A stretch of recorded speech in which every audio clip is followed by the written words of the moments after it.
And joining us now to talk about life in the post-secondary world of Northern Ontario, Dominic Giroux. He is the president of Laurentian University. And welcome to TVO. It's nice to have you here. Thank you.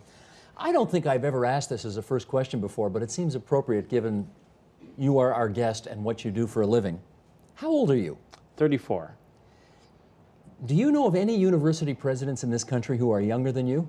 Not at this point. There is an American university president who's 34, a few months older, I believe. And there was a president who was the first appointed 36 at Université de Sherbrooke, Bruno-Marie Béchard, who actually turned out to be an amazing president who really... You got both them beat, though. That's right. You are the youngest. That's right, that's right. Where did the university get you from? I was previously Assistant Deputy Minister for the Ministry of Education, the Ministry of Training, Colleges and Universities. And part of my portfolio included French language learning and Aboriginal learning and post-secondary education. So that's where... makes you a natural fit for Laurentian, where That's they have right. lots of that. What was the reaction to the staff at Laurentian when they, when they hired you?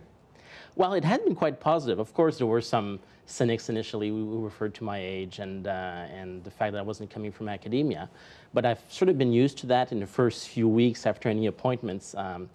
I've always been the youngest in any role that I've fulfilled over the past 15 years. I was a school board trustee at age 19. Where? In Ottawa. School board chair at 21.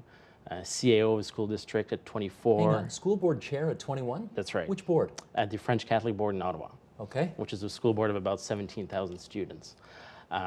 Became CAO of a school district at 24, assistant deputy minister at 29. So typically there was some reaction the first few weeks, but I think what I bring to the table at the end of the day is energy, is passion about education, and I think I've been somewhat successful with colleagues in initiating new innovative partnerships. And let me pick up on that, because clearly, given your background at Queen's Park, I assume they must be expecting big things from you at that university in terms of your connections there, lobbying there, and what, how you can parlay those connections into good things for your university. Is that right? Well, there's no doubt that my experience certainly helped in terms of government relations, in terms of labor relations as well, because I had the labor relations portfolio last year when I was facilitating the provincial talks between the teacher federations and the school boards. And also my experience with stakeholders. But I was very clear with the selection committee when they hired me not to expect any direct pipeline between the Premier's office and the university in terms of funding. And certainly this hasn't happened since my arrival in April. Okay, when you go to these university president meetings, which are very big and, pomp and circumstance and ceremony and all of this, and they're all mostly, men in their high 50s, early 60s, and then you walk in. Is that weird? Perhaps the first meeting, but again, I've been used to that. I've always usually been perhaps 10 years younger than the norm in all the roles that I've fulfilled in the past. And usually what happens very quickly is that I get chosen by my peers to serve in leadership capacities in the sector where I work. And again, not because I'm chasing those opportunities, simply because I'm approached, a bit like Laurentian University did. Because I love my job in government, I love working at the provincial level, but that's when they approached me a few months ago. Okay, so you've got the job. And when people ask you, all right, Mr. Former Deputy Minister, 34 years old, what's your big vision for Laurentian University? What's the kind of nut paragraph you tell them? Well, 4 things, because what I've done since I've joined Laurentian on April 1st, I've met with every single department of the university, both academic and non-academic. So 52 meetings later, I've got a good sense of what needs to be done. I don't think many university presidents have actually visited or met with everyone in their university. But there are 4 themes that came across, and that's what I want to push forward in the next 10 years or so. We want to enhance our national recognition at Laurentian because we are a success story and we need to get this story known across the country. We want to be the university of choice. Actually, we've been the 4th fastest growing university in Ontario since 2000. We want to build on that. I want to continue enhancing the student experience, because that's what matters at the end of the day. And we want to be responsive to the communities we serve. In fact, right now we're working quite extensively with the city of Sudbury to create a school of architecture in downtown Sudbury. Downtown Sudbury needs revitalization, and there's a grassroots movement in the community to create such a school. It would in fact be the first school of architecture to open in Canada in 40 years. In how many years? In 40 years. It would be the only school of architecture offering programs in French outside Quebec. And we're quite excited about that. In fact, all the other Canadian School of Architectures are supporting this project because they recognize the need to train more architects who are sensitive to the need to build actually environmentally friendly facilities for the future. Okay, let me pick up on the first thing you said there, which was the success story that you believe Laurentian is that needs getting out there. And you've seen this before, but I'm going to share them with you and our viewers here. Here's Maclean's annual survey. And if you look at the best primarily undergraduate universities in the country, you see Mount Allison in Sackville, New Brunswick at #1, Acadia, another maritime university, UNBC, University of New Brunswick, St. Francis Xavier, Wilfrid Laurier. Those are the top 5. Now, if you go to the bottom, there's Laurentian at number 18, Moncton, Mount St. Vincent, Cape Breton, and Nipissing down at the bottom of the list. So when you talk about the success story, Maclean's doesn't see it. What are you seeing they don't see? Well, in terms of success story, in terms of enrollment, as I said, we've been the 4th fastest growing university in the province. We're 6th nationally in terms of our research growth at Laurentian University. We've got some very successful alumni, including the 2 CEOs of Grant Thornton and Ernst & Young, who are grads from Laurentian. We've got some signature programs where we're really making a difference. Some students come to us because we're one of the few universities to offer radiation therapy. And these are the kind of signature programs that we offer: midwifery, Native Human Services, and so forth. Does that disturb you, though, that ranking? No, because essentially what needs to be done for Laurentian University is continue telling those success stories that we have at the university. Our new School of Medicine just graduated its 55 first physicians. This is really serving a need in the community, and we've got some exciting plans for the future. Actually, we've evolved from a university that was essentially an undergrad university in Northern Ontario. Now we're moving to being a comprehensive university, and in fact, to a point where for every student from Northern Ontario who comes to Laurentian, now we've got a student who comes from the rest of the province or the country. So that's a signal that more and more students hear about us and our success stories and want to come to Laurentian. So presumably you want to be an anchor for students in the North to stay in the North, but you think you can also attract people from the rest of the province and the rest of the country? And that's what we do right now. Half of our new students come from outside Northeastern Ontario.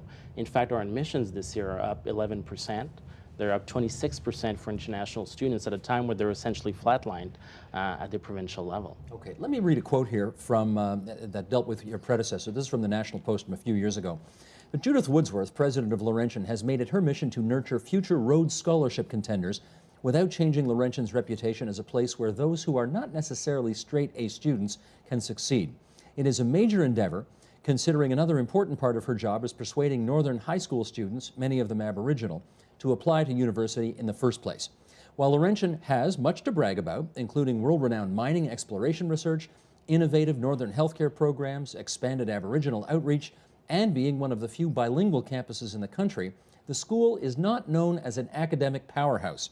Anything above 70% guarantees admission, and students with lower marks can come into a one-year transition program.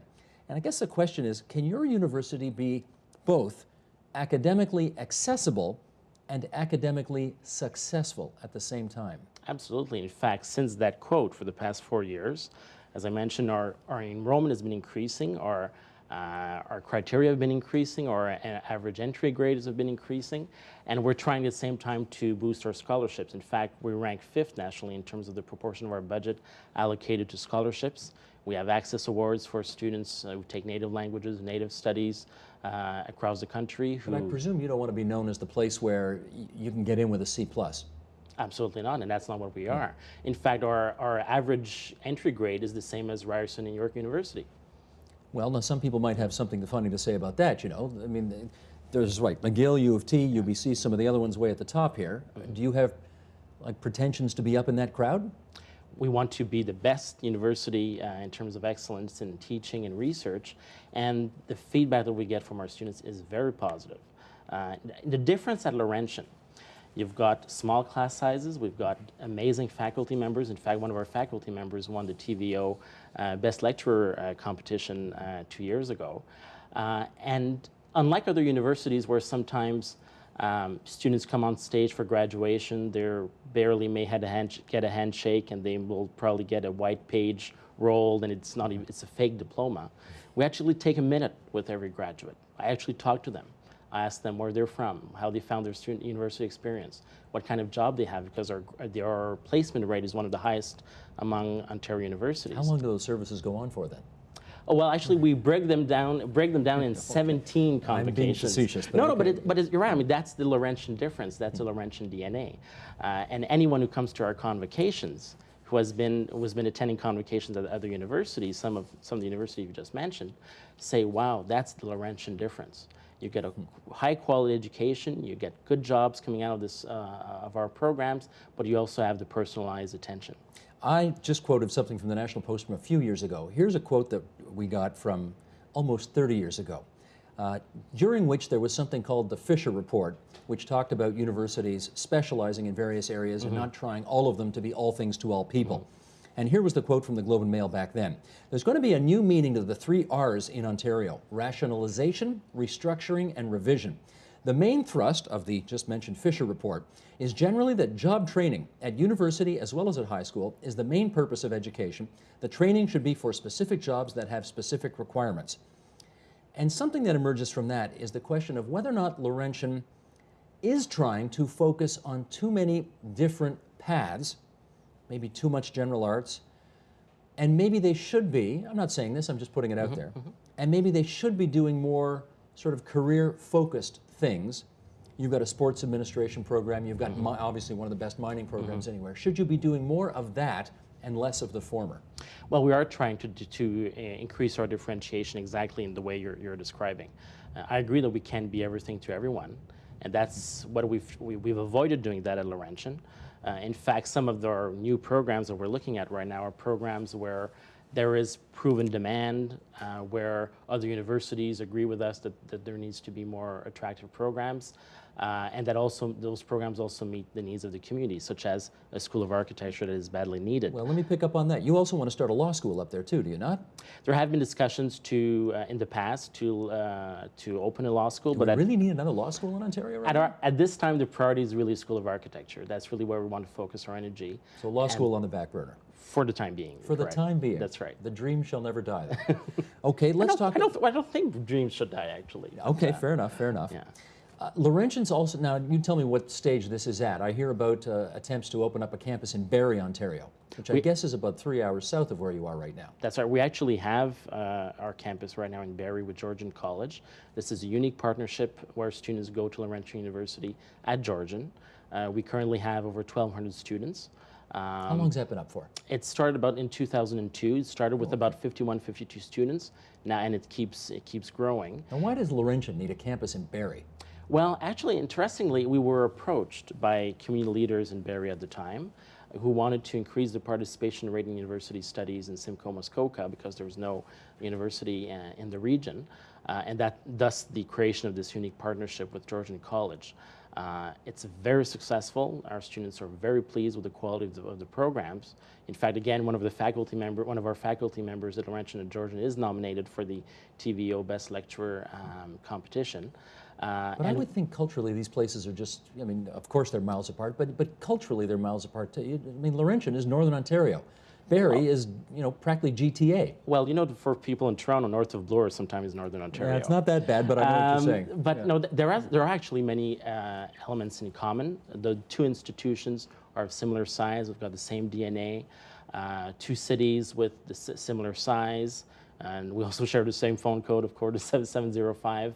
And there's also, we're strengthening our partnerships with First Nations in the Georgian Bay Area because that's also part of our DNA at Laurentian University. 10% of our students are Aboriginal students, and we're really proud of their success. In our last minute here, how long do you have this job for?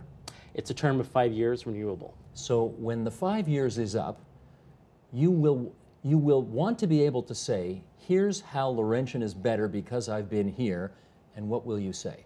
It will be essentially those 4 key goals I've articulated earlier. We will have enhanced our national recognition, we'll increasingly be the university of choice, we will continue to improve the student experience, and the communities that we serve will definitely say that we've strengthened the linkages that we have with them because we need to bring the gown to town. And do you feel a special responsibility to keep Northern youth in the North? Do you feel that as part of your core mission? Absolutely, and in fact, we're good at it because Laurentian, with our local applicants in Sudbury, 3/4 of them come to Laurentian. It's in fact the highest retention rate of any Ontario university. The challenge is outside Sudbury, where university applicants need to travel.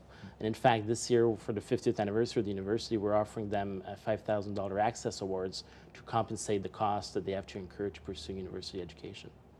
Good luck. Thank you very much. Dominic Giroux, President, 34 years old, of Laurentian University in Sudbury. Thanks so much. Thank you.